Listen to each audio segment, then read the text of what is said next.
안녕하세요. 매일 책 읽는 서선배입니다. 백일백도 쉬운 한 번째 시간. 데일 카네기 인간관계론. 관계책을 주제로 16번째 책입니다. 관계책 20권을 리스트해서 읽고 있는데 한 권은 이미 읽은 책이고 세 권은 도서관에 없는 책이어서 아쉽게 16권으로 관계책을 마무리 지을까 합니다. 관계책의 마무리가 관계책의 바이블 인간관계의 본이라 정리 겸 마무리로 딱이네요. 이 책은 예전에 읽었던 기억이 나는데 도통 내용은 생각이 안 나서 다시 읽길 잘했다 싶습니다. 책에서 전달하고픈 내용이 많아 제가 공감했던 내용 위주로 정리하고자 합니다. 데일 카네기 인간관계론. 정직하고 진솔하게 칭찬하라. 칭찬과 아첨의 차이점을 아는가? 칭찬은 진실하고 아첨은 진실하지 못하다. 칭찬은 마음에서 나오고 아첨은 입에 발린 말이다. 칭찬은 보편적으로 인정받지만 아첨은 보편적으로 비난받는다. 칭찬한답시고 진실하지 않은 입에 발린 말을 하고 있진 않은지 돌아봤습니다. 다른 사람에게 진심으로 관심을 가져라. 강아지를 키워본 사람은 알 겁니다. 강아지가 얼마나 나를 좋아하고 사랑하는지를.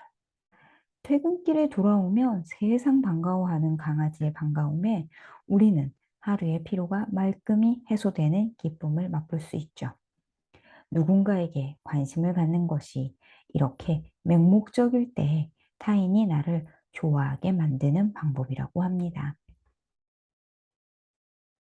행동은 감정에 뒤따라오는 것 같지만 사실 행동과 감정은 같이 간다. 좋은 기분이 아닐 때 오히려 미소를 지으면 기분이 좋아진다고 합니다. 빠르게 나의 기분을 전환하지 않으면 기분은 나의 표정으로 배어나오죠.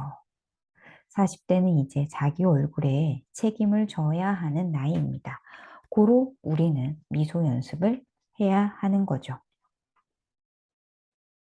사람에게 자기 이름은 가장 달콤하고 중요한 말임을 기억하라. 제가 수영을 5개월 이어오고 있는데요. 매주 이틀씩 보는 회원들의 이름을 물은 적도 궁금한 적도 없었습니다. 어느 날 함께 자유수영하는 언니가 저의 이름을 물었습니다. 매일 젊은 애, 바로 저죠. 라고 말하면서 서로 헷갈려서 이름을 알고 싶다고 저에게 물은 겁니다. 이름을 말한 뒤 저의 이름으로 불러주니 정말 기분이 좋았죠. 그때부터 저도 한 명씩 이름을 묻기 시작했습니다.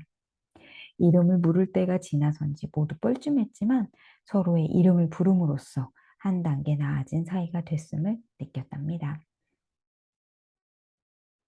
잘 들어주는 사람이 되라. 상대방이 그 자신에 대해 이야기하도록 격려하라. 경청은 관계에서 치트키입니다. 16권 관계책에서 경청이 안 나왔던 책이 있었나 싶네요. 그만큼 관계에서 경청은 중요합니다. 나보다 상대가 궁금해하는 것이고, 나보다 상대를 궁금해하는 것이고, 상대가 얘기를 많이 할수록 상대는 나를 좋은 사람으로 기억하게 될 것입니다. 내가 만나는 모든 사람은 어떤 면에서 나보다 낫다. 그 점에서 나는 그들에게 배운다. 예전 직장에서 장애인 전용으로 오신 분이 한 명 계셨어요. 신장이 안 좋으셔서 낯빛이 어둡고 나이가 많으셔서 로비에서 일하시는 게 조금 버거우신 것 같이 보였답니다. 어느 날 추석 행사를 위해 전을 부치러 모두가 돕고 있는데 바로 그분의 강점이 드러났죠. 전을 기가 막히게 잘 구우시는 거예요. 알고 보니 그분은 종갓집 맏며느리여서 요리를 정말 잘하시더라고요.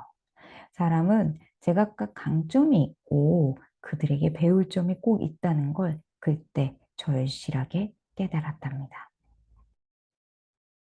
다른 사람이 생각하고 있거나 말하고 싶어 하거나 또는 작정하고 있는 당신에 대한 부정적인 것들을 당신 스스로 말하라. 8월 아빠 생신 때 가벼운 신발 한 켤레를 사드렸는데 사이즈를 한 치수 큰 걸로 교환해 달라고 하셨어요. 알겠다고 하고 갖고 왔는데 비가 많이 오는 장마라 조금 늦게 밖으로 갔죠. 그리고 저는 교환 문구를 보고 너무 놀랐어요. 교환 가능 날짜가 2주였던 거예요. 제가 갔던 날짜는 2주가 조금 지났죠. 저는 점원에게 교환일이 2주인데 제가 조금 늦게 가져왔습니다. 제가 교환일에 맞게 가져왔어야 했는데 제가 정신이 빠졌나 봐요. 하며 호들갑을 떨었더니 점원을 웃으며 바꿔드릴게요 말하고 먼저 말씀해 주셔서 감사하다고 하더라고요. 나의 실수를 먼저 얘기하면 상대는 인정을 베풉니다. 이 책은 관계에 있어 기본적이지만 강력한 힘을 가진 원칙들을 소개합니다.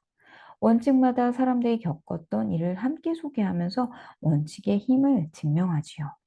이 책, 저 책에서 모아온 많은 관계의 원칙들이 이곳에 모아져 있습니다. 책 서두에 나온 대로 책에서 최대 효과를 얻기 위해서는 한 번 읽고는 어림없죠. 기회가 닿을 때마다 원칙을 적용하고 이룬 성과를 스스로 확인하라고 합니다. 곁에 두고두고 읽고 싶은 책입니다. 데일 카네기 인간관계론 51번째 시간이었습니다. 그럼 이만.